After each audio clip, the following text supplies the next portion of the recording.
2015 он бол бас их онцлог жил байсан гэж ингэж бодож байна. Тухайлбал Монгол киноны 80 жил байсан.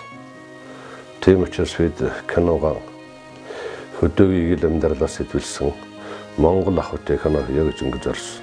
Чамд энэ киноны ганцхан гол дүрийг зориулж Аав Дамбигийн дүрд чи тоглоно. Би Сүрж болдгоо тавилан уран сайхны кинонд Алтан хот гэдэг нэг залуугийн дүр тоглосон. Бүрдээд ажилласан байгаа.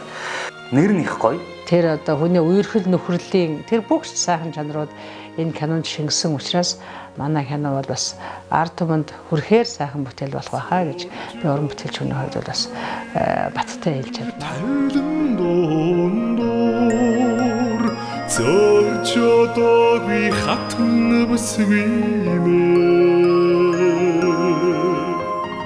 миний нутгийн цэцэг